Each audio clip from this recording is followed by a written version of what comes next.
Niining panahon nga ang putling ebanghelyo gihagit sa mga hiwi nga pagtulunan.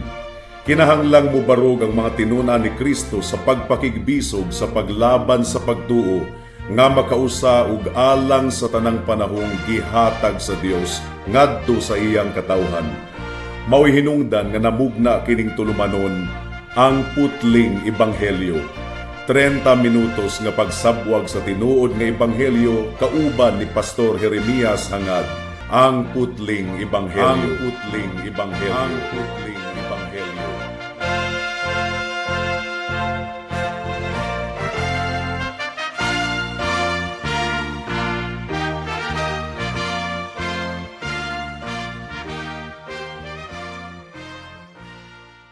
Special greetings sa tanang mga regular nga tigpaminawan sa atong panagsibya dinhi sa kahanginan ug espesyal usab nga pagpanimbaya sa akong 97 years old nga lolo nga si Lolo Isabelo Lauri Sr. ug sa akong 75 years old nga nanay nga si Nanay Kunsing nga naminaw karon. Alang sa pagpamalandong sa pulong sa Ginoo nining taknaa, please turn with me to Romans chapter 8 verse 38 hangtod sa 39. Ang giingon dinhi mga kaigsunan, kay nakasiguro ako nga dili ang kamatayon o ang kinabuhi, ni ang mga anghel o ang mga pangulo, ni ang mga butang nga kamulong o mga butang sa umaabot, ni ang mga gahom, ni ang gitas-on o ang giladmon, ni ang bisag unsa paman sa tanang kabuhatan, ang makapabulag kanato gikan sa gugma sa Dios, diha kang Kristo Jesus nga atong Ginoo. May the Lord bless the proclamation of His word at this moment. Ania na kita mga kaigsuunan sa conclusion sa argumento ni Apostle Paul nga ang mga tinuod nga Kristohanon magpadayon gayod hangtod sa ilang kamatayon ug hangtod sa pagbalik sa atong Ginoong Hesukristo. Ila gayod nga maangkon ang final nga glorification. Human nga gipresentar ni Apostle Paul ang mga hagit sa Kristohanon nga pagkinabuhi sa parihong side sa Ginoo ug sa parihong side sa tawo. Andam na si Apostle Paul nga muhatag og bugat kayo nga conclusion. Ug ang iyang gisulti, I am persuaded. Nakasiguro ako, kumbinsido ako. Mao kini ang giingon ni Apostle Paul sa verse 38. Sa wala pa niya mabungat kini nga conclusion mga kaigsunan, sumala sa atong kipamalandungan ni adtong miaging simana, gihisgutan ni Apostle Paul ang daghan kaayong mga puwersa nga posible nga makapapandol ug makapahagba ug makapahugno sa mga Kristohanon.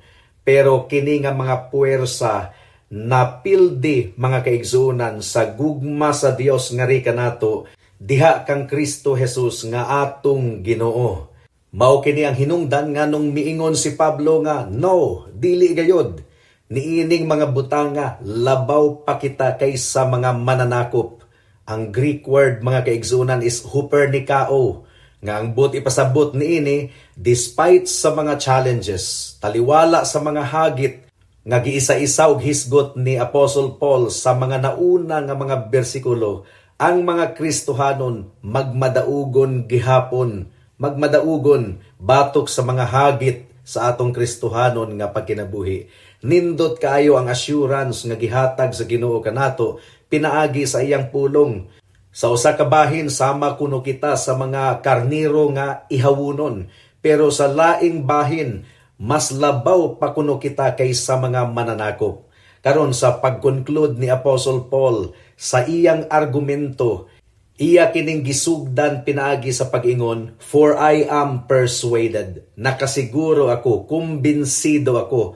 So, ani ang usa ka tawo nga nagsagubang sa tanang mga butang nga posibleng mahitabo niining kalibutana, mga hagit nga posible nga atubangon sa mga Kristohanon. Iya kining gi-consider mga kaigsunan, gihuna-hunaan gayud niya og duro, gi-analyze kini nga mga hagit, and then unsa man ang iyang conclusion. Ang iyang giingon, I am persuaded, kumbinsido ako, nga ang Kristohanon nga tinuod, dili gayud mahimulag sa atong buhi nga Dios. Adunay tulo ka bahin ang atong pagpamalandong niining taknaa. Ug hinaot nga tabangan kita sa Dios sa atong pagpadayon. Mudangat na kita sa unang punto. Paul has been persuaded. Kumbinsido gayud kaayo si Apostle Paul. Mo kini pinakauna niyang gibungat, "For I am persuaded." Dili lamang kini pagbati lang ni Apostle Paul, pamati lang niya. No, wala siya galaom nga walay basihan ang iyang paglaom, mga kaigsunan. Actually, ang Greek word niini nga I am persuaded, passive kini sa language, sa mga nagtuon og language, sa mga naminaw nato karon. Ang buot ipasabot nini, I have been persuaded. Dunay nagkumbinsi kang Apostle Paul. Wala niya gikumbinsi ang iyang kaugalingon at dunay nagkumbinsi kaniya, dunay nagpasabot kaniya. Something else has persuaded him. Passive siya niini, mga kaigsunan. Ug tungod kay dunay nagkumbinsi kaniya, settled na ang iyang hunahuna sa kamatuoran nga iyang gikuptan karon. Ang uban nga translation gani nagaingon nga I am settled, ug insakto kana nga translation, mga kaigsunan. It is the result of a consideration of the truth as it is revealed. Nahimong kumbinsido si Apostle Paul gumikan sa ebidensya nga gilatag sa iyang atubangan, nga gihatag sa Dios kaniya. Tanan nga gihisgutan ni Apostle Paul sa iyang sulat, resulta kini sa gipadayag sa Dios kaniya. And in the light of all of these pieces of evidence, nakahimo si Pablo og conclusion. I have been brought to this certain and final conclusion. I am persuaded. Kumbinsido na gayon ako. Kumbinsido mahitungod sa unsa. Mao kini ang ikaduhang punto nato, mga kaigsunan. Unsa man ang conclusion ni Apostle Paul? Sa unsang butang siya nakumbinsi? Wala siya nakumbinsi nga ang tanang mga butang mahimong maanindot. Ang tanang kasinatian mahimong maanindot. That is not what Paul is convinced about. In fact, dili ka na ang mensahe sa Kristyanismo. Wala gyud nagsaad ang Biblia, mga kaigsunan, nga kung ikaw mahimong Kristohanon, ang tanan nimong kasinatian magkaanam-anam ug kanindot. No, that's not what the Bible teaches. Wala gani na kumbinsi si Pablo nga maluwas siya sa tanang mga paglutos nga iyang giatubang. Wala kini gihisgutan ni Apostle Paul, mga kaigsunan. Unsa man ang bugtong butang nga gihisgutan ni Pablo niini nga kapitulo, nga kumbinsido gayud siya nga mao kini ang mahitabo kanato. Ang tubag, kumbinsido si Apostle Paul nga walay bisag unsang butang nga makapahimulag kanato gikan sa gugma sa Dios. Kumbinsido si Apostle Paul nga ang mga katawhan sa Ginoo wala na nahiilalom sa tunglo sa Dios. Aduna nay kalinaw between God and His people. Wala na gitagad ni Pablo kung adunay mga paglutos nga iyang masinatian ni ining kalibutana. That's not his concern. Ang iyang concern is that wala na'y tunglo ang Dios bato kaniya gumikan kay gipasaylo o gihugasan na siya, gihinluan na siya, pinaagi sa dugo ug pagkamatarong sa atong Ginoong Hesukristo. Bisan pagmulutos kaniya og duro ang tibuok kalibutan, iya lang kining pasagdahan as long as natangtang na ang tunglo sa Dios bato kaniya. And this is really what is most important para sa usa ka tinuod nga Kristohanon. Ang gugma sa Dios pinaagi kang Kristo nagpabilin na nganha kaniya. And take note, masinatian lamang nato ang gugma sa Dios kung kita anaa diha kang Kristo Jesus. Daghang mga tawo nga nagtuo nga ang Dios gugma, pero wala nila mailhi ang atong Ginoong Hesukristo. Wala sila nagsalig sa atong Ginoong Hesukristo. Nagtuo sila nga ang Dios gugma, sumala sa ilang idea mahitungod sa gugma. Ilang gidefine ang gugma sa Ginoo, bulag sa mensahe sa Ebanghelyo mahitungod sa atong Ginoong Hesukristo. They do not believe in the gospel. Wala sila nagtuo sa tunglo sa Dios. Wala sila nagtuo nga ang Dios balaan, makatarunganon, ug kinahanglan gayod nga mabayran ang gidikta sa iyang hustisya. Ang gidikta nga ang bayad sa sala mao ang kamatayon, ug kung walay pagpaaga sa dugo, walay kapasayloan sa kasalanan. Nga kining tanan gitagbaw sa atong Ginoong Hesukristo sa iyang pagkamatarong ug sa iyang kamatayon didto sa cross sa Kalbaryo. In other words, ang ilang konsepto mahitungod sa gugma sa Dios nahimulag kini sa hustisya sa atong Dios. Pero walay tinuod nga pagsabot mahitungod sa gugma sa Dios kung bulag kini gikan sa Ebanghelyo. Dili tinuod nga nakasinati kita sa gugma sa Dios kung bulag kini sa atong Ginoong Hesukristo. Kinahanglan gayud nga makigbisog ang iglesia batok niini nga mini nga pagtulunan. Mini nga pagtulunan mahitungod sa konsepto sa gugma sa Dios nga bulag gikan sa atong Ginoong Hesukristo. Ang giingon sa Juan kapitulo 3 bersikulo 16, kay gihigugma gayud sa Dios ang kalibutan sa pagkaagi nga iyang gihatag ang iyang bugtong anak, aron nga si bisan kinsa nga motuo kaniya dili malaglag kundi adunay kinabuhing walay katapusan. So nakita nato mga kaigsunan, ang gugma sa Dios makaplagan nato pinaagi sa atong Ginoong Hesukristo. For God so loved the world that He gave His only begotten Son. Si Hesukristo kini mga kaigsunan. Ang gugma sa Dios sumpay gayud kaayo kanunay diha sa iyang anak nga si Hesukristo. So kung walay Kristo, bisag unsa pa nang matang sa gugma ang gihisgutan sa ubang mga tawo, kana nga matang sa gugma philosophical rana, pero dili na tinuod nga gugma sumala sa gipadayag sa Biblia. Ang gugma sa Dios balaan nga matang sa gugma, matarong kini nga gugma, hustisya kini nga gugma mga kaigsunan. Ug ang gugma sa Dios makaplagan gayud nato diha kang Kristo lamang. Wala gayoy tawo nga makasinati ug makasabot sa gugma sa Dios gawas lamang nga kung motuo siya sa atong Ginoong Hesukristo. Unsa man ang iyang tuuhan, kinahanglang mutuo siya nga si Kristo anak sa Dios. Kinahanglang mutuo siya nga si Kristo Dios nga nahimong tawo nga wala mawala ang iyang pagka-Dios. Kinahanglan gayud nga mutuo siya nga si Kristo gipakatawo niining kalibutan na ilalom sa balaod aron iyang tubuson ang tanan nga mga ilalom sa balaod. Kinahanglan gayud nga mutuo siya nga si Kristo nagantos ug namatay didto sa krus sa Kalbaryo isip kapuli sa mga makasasala nga iyang gipili sa wala pa matukod ang kalibutan. Mao kini ang bugtong pamaagi nga ang usa ka tawo makasinati gayud sa gugma sa Dios or mahimong anaa diha sa gugma sa Dios. Kinahanglan nga mailhan niya si Kristo ingon nga iyang bugtong Dios ug manluluwas. Kinahanglan nga iyang tuuhan ang mahitungod sa atong Ginoong Hesukristo sumala sa gipadayag sa iyang pulong. And that leads us to the third point mga kaigsunan, ang basihan sa kasiguraduhan ni Apostle Paul. Naghatag si Pablo og basihan patukuranan sa iyang posisyon nga sigurado gayud kayo mga kaigsunan. Unsa man kini? Ang gugma sa Ginoo gihapon mga kaigsunan. It's God's love, the love of God in the Lord Jesus Christ. Ang gugma sa Dios pinaagi sa atong Ginoong Hesukristo. Ang gugma sa Dios ug sa atong Ginoong Hesukristo ug sa balaang Espiritu usara kana mga kaigsunan. We believe in one God that exists in three distinct persons at the same time, Father, Son, and Holy Spirit. It's God's love to us. Gugma sa Dios alang kanato, dili ang atong gugma alang sa Dios.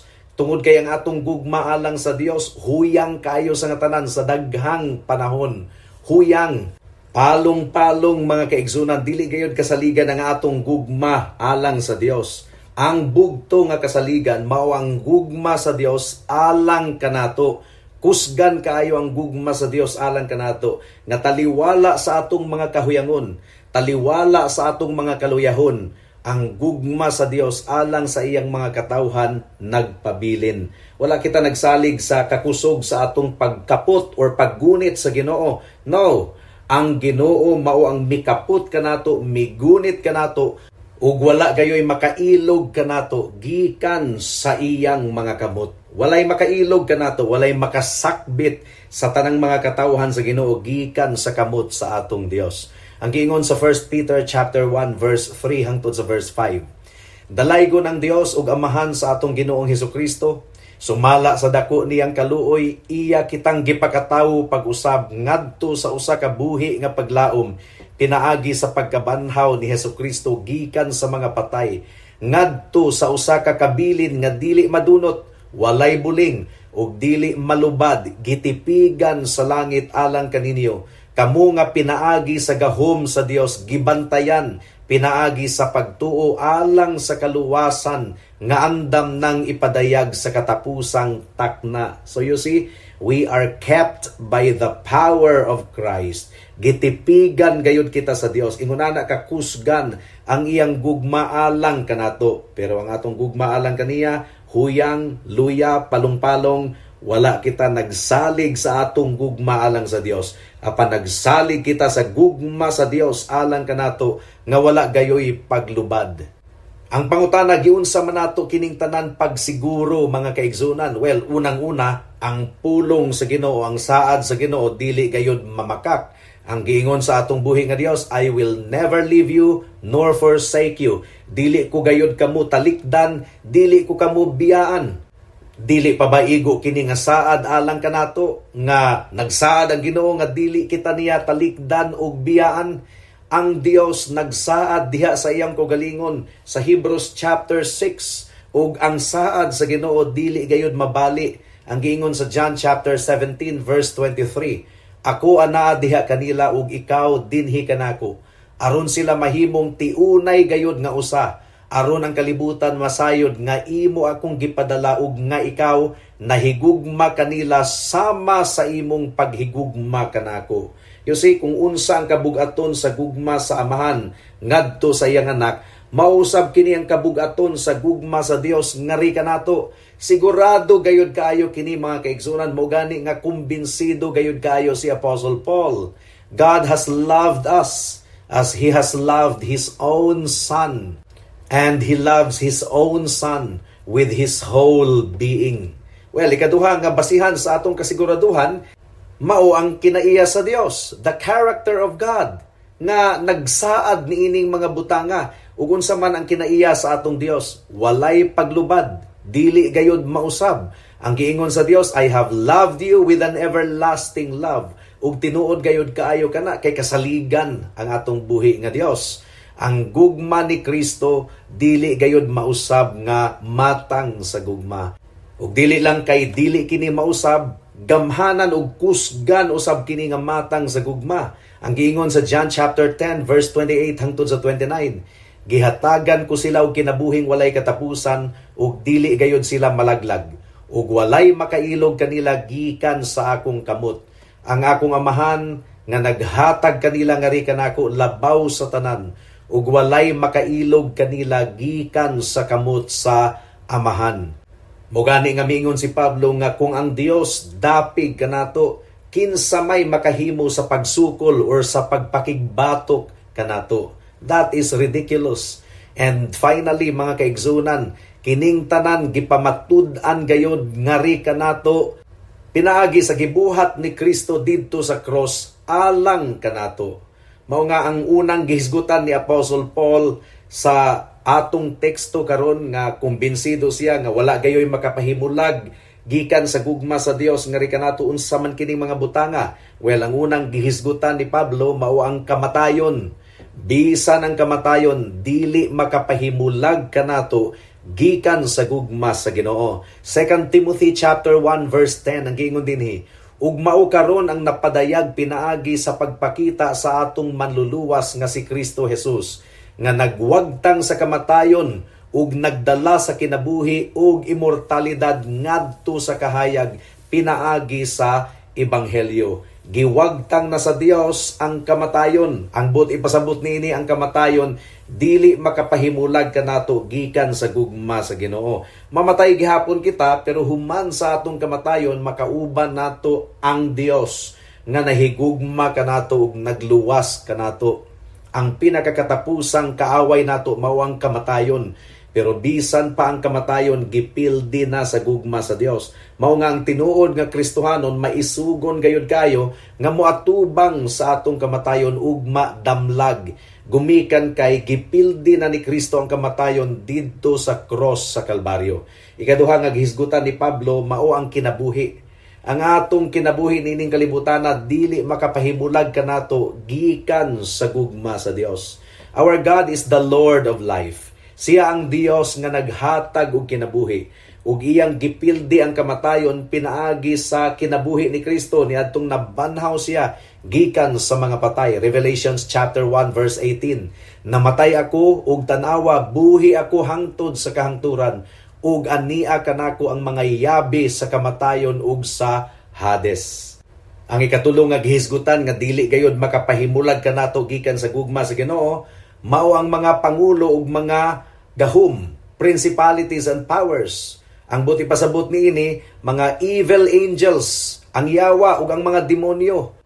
Dili sila makapahimulag kanato gikan sa gugma sa Ginoo. Ang good angels, ang mga maayo nga mga anghel, dili man gyud na sila mo attempt og bulag kanato gikan sa Dios. That's nonsense. Ang mga demonyo, ang mga yawa, si Satanas, dili gayud makapahimulag kanato gikan sa gugma sa Dios. Mao nga dili kita mabalaka mga kaigsunan, magpadayon kita sa atong Kristohanon nga kinabuhi nga aduna gayoy confidence sa pagkamatinud-anon sa Dios. Colossians chapter 2 verse 15 ang giingon dinhi. Gitangtangan niya og armas ang mga pangulo ug mga awtoridad ug gibutang niya sila sa dayag kaayong kaulawon. Pinaagi sa pagpildi kanila diha kaniya, dili gayud sila makapabulag kanato gikan sa gugma sa Dios. Ang gihisgutan ni Pablo niini mao ang mga spiritual powers, ang mga demonyo, si Satanas, dili gayud makapahimulag kanato gikan sa gugma sa Dios. Ephesians chapter 6 verse 10 and 11 ang giingon dinhi, sa katapusan pagmalig-on kamo diha sa Ginoo ug sa kusog sa iyang gahom. Suluban ninyo ang tibuok armadura sa Ginoo aron makabarog kamo batok sa mga laraw sa yawa. Ikaupat nga gihisgutan ni Pablo nga butang nga dili gayud makapahimulag kanato gikan sa gugma sa Ginoo mao ang mga butang sa kamulong nga panahon. Tanan natong kasinatian, tanang butang sa kamulong nga panahon, bisan pa sa umaabot nga mga butang, kining tanan dili gayud makapahimulag kanato gikan sa gugma sa Dios. Gumikan kay iya gayud nga tipigan ang tinuod niya nga mga katawhan. Gihisgutan usab ni Pablo dinhi ang gitason. Unsa man kining mga gitason? Well, ang mga gahom ug puwersa nga dili lang nato makita, bisan pa ang mga gahom sa panggamhanan sa gobyerno, tanang mga gitason dili gayud makapahimulag kanato gikan sa gugma sa Ginoo. Gihisgutan usab ang giladmon mga kaigsunan. Daghan kayong giladmon ining kalibutan nga dili nato maihap. Giladmon sa atong problema, giladmon sa atong kabalaka, giladmon sa mga pangutana nato nga walay katubagan, apan kining tanan mga kaigsunan dili gayud makapahimulag kanato gikan sa gugma sa Ginoo. And finally, gihisgutan na kini ni Pablo nga sa tanang mga butang sa kabuhatan sa Dios, wala gayoy makapahimulag kanato gikan sa gugma sa Dios. Mao kini ang patukuranan sa argumento ni Apostol Paul, ug sigurado gayud kayo kini. Kumusta ka igsoon? Makaingon ka ba nga I have been persuaded? Kumbinsido gayud kaayo ako? Kung makiglalis ka pa gayud, well, ang buti pasabot niini, dili pa ikaw kumbinsido sa saad sa Ginoo. Dili pa ikaw kumbinsido sa gugma sa Dios. You are still looking at yourself. Nagsalig gihapon ikaw sa imong kaugalingon. Tangtanga ang pagsalig nimo sa imong kaugalingon, ibalhin ka na sa imong pagsalig ngadto sa atong Ginoong Hesukristo. You do not believe in the promises of the gospel? Ang giingon sa Philippians chapter 1 verse 6, ang gisugdan sa Ginoo dinhi kanato matinud-anon gayud siya nga iya kining padayunon ug tapuson hangtod sa pagbalik sa atong Ginoong Hesukristo. Mao nga ang atong kaluwasan gikan pa sa sinugdanan hangtod sa katapusan mga kaigsunan, sigurado gayud kaayo.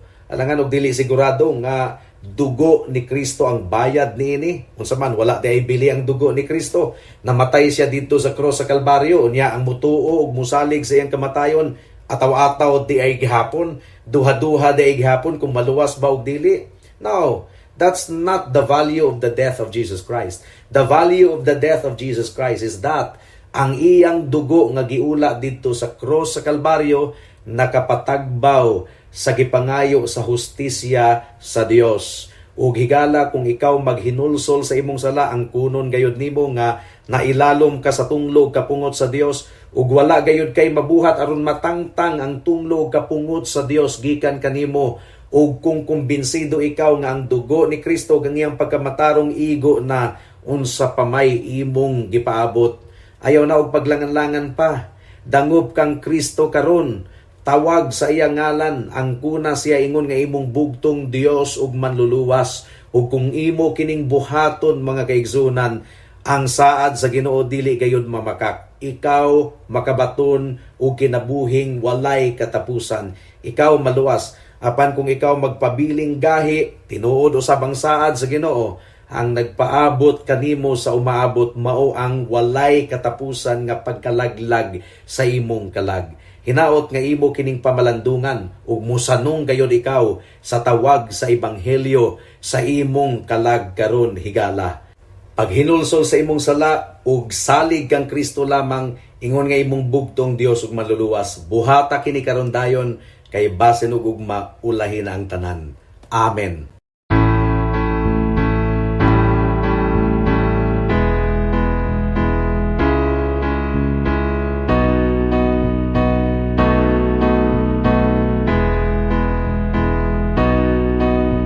It's time to get so serious in holiness,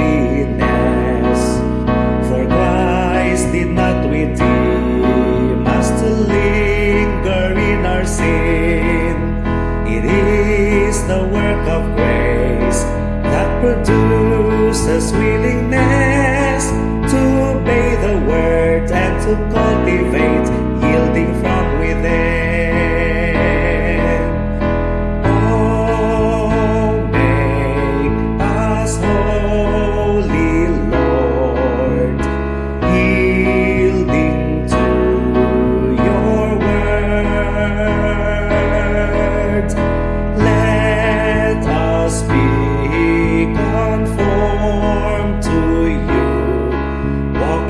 As you walked through this barren wilderness,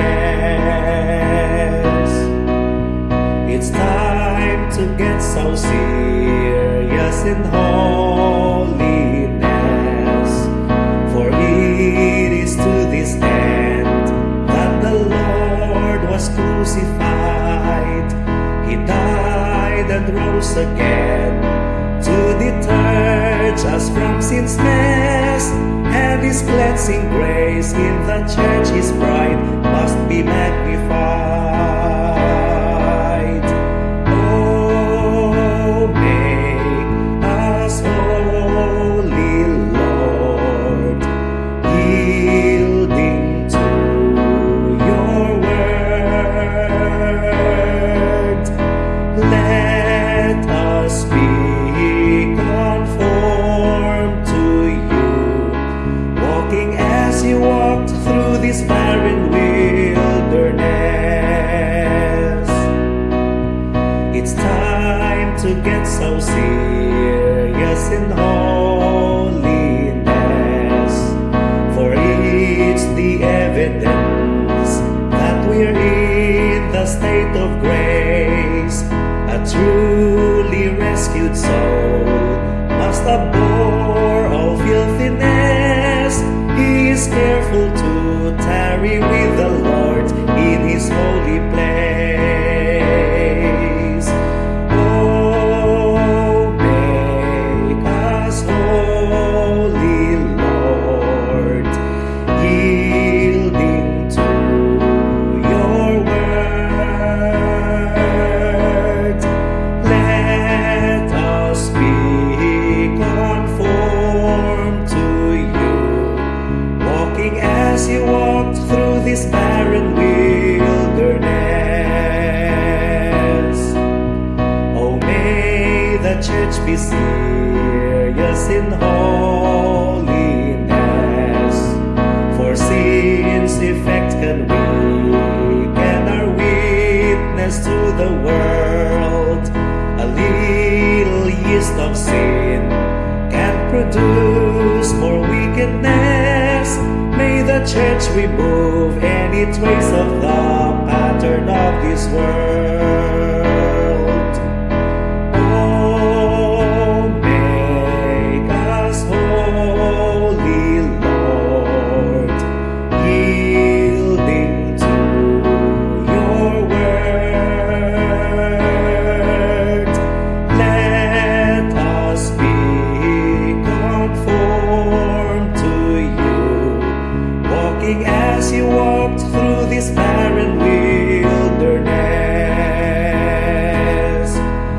walking as you walked through this barren wilderness.